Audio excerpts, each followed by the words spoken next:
An American pullout could deeply set back efforts to crush remnants of the group amid concerns of a resurgence amid the political turmoil. Top American military officials, including General Mark Milley, chairman of the Joint Chiefs of Staff, and Defense Secretary Mark Esper, have said there are no plans for the U.S. to withdraw. Ortegas also said the State Department is in talks with NATO to increase its role in Iraq.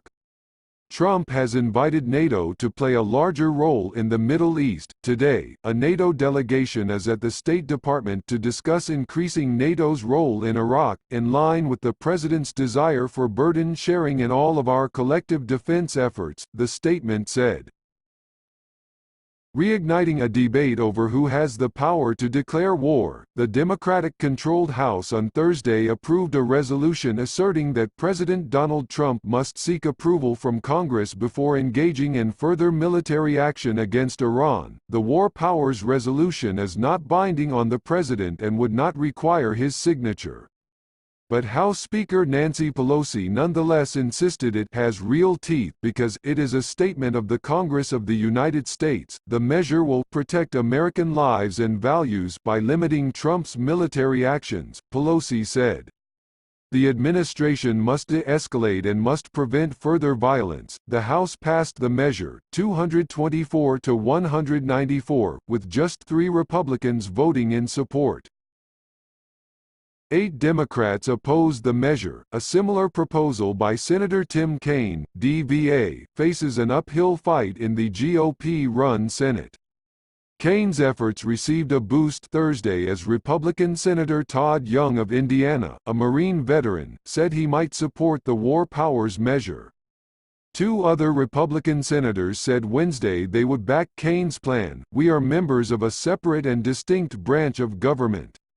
It is our duty not to take anyone's word for things as we are dealing with matters of life and death," Young said, adding that he wished Trump administration officials had provided more intelligence information during a briefing Wednesday on a U.S. drone strike that killed a top Iranian general.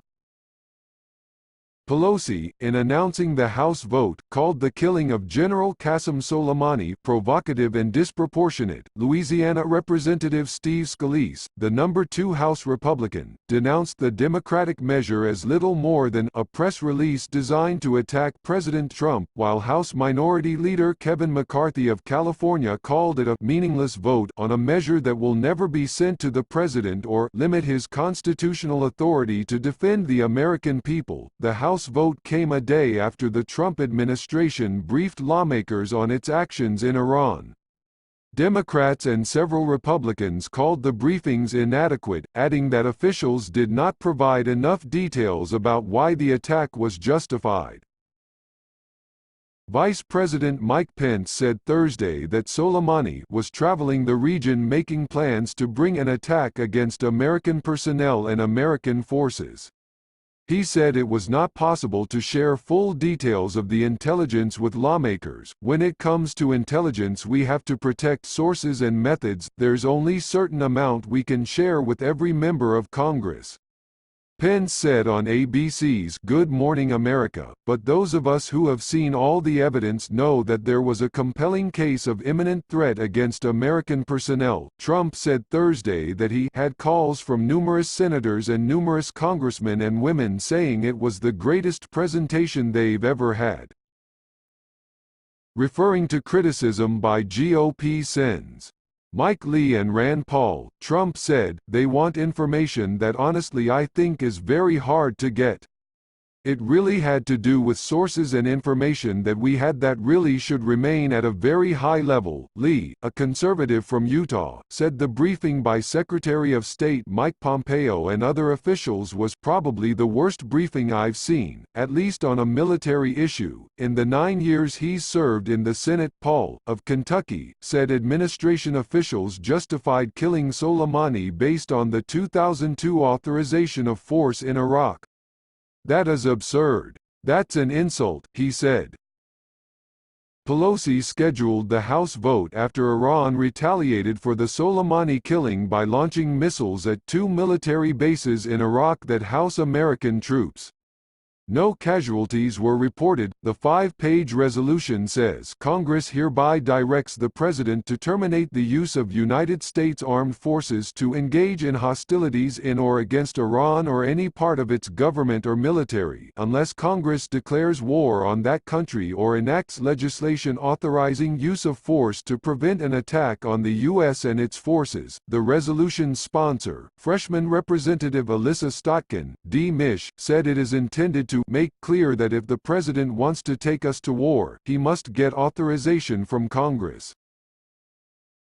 If loved ones are going to be sent to fight in a protracted war, the president owes the American people a public conversation about why, and for what ends, said Stotkin, a former CIA analyst and Pentagon official who served in Iraq. Members of Congress have a constitutional responsibility to uphold in authorizing use of military force, Stotkin said, adding, "We are owed concrete, specific details on strategy." Trump did not consult with congressional leaders ahead of the attack that killed the Iranian general and afterward sent Congress a notification explaining the rationale, but kept it classified.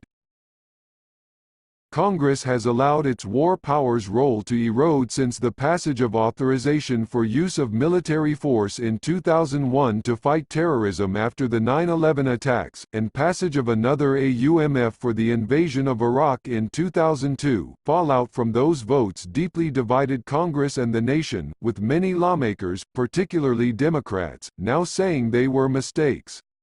Yet Congress has been paralyzed on the question of whether to repeal or change those authorities. Trump, facing one of the greatest tests of his presidency, said Wednesday that Iran appeared to be standing down and said the U.S. response would be to put in place new economic sanctions until Iran changes its behavior.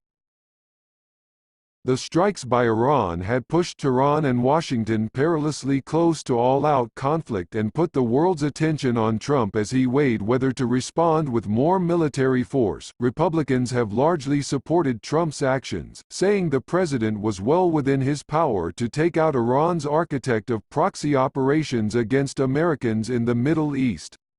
The U.S. considered Soleimani a terrorist. Democrats were unconvinced that the threat posed by Soleimani was imminent or that other alternatives to the killing were pursued in good faith. By not disclosing many details of the threat, Trump was asking the American public to trust the very intelligence reports he has often disparaged, Democrats said. Young, in comments to reporters Thursday, said lawmakers need to ensure that Congress is involved in future decision-making so we end up exactly where the president wants to end up, which is the avoidance of a major ground war in the Middle East. He called Kaine's resolution a mechanism to force us to debate this. Associated Press writers Alan Fram, Kevin Frecking and Deb Reekman contributed to this story.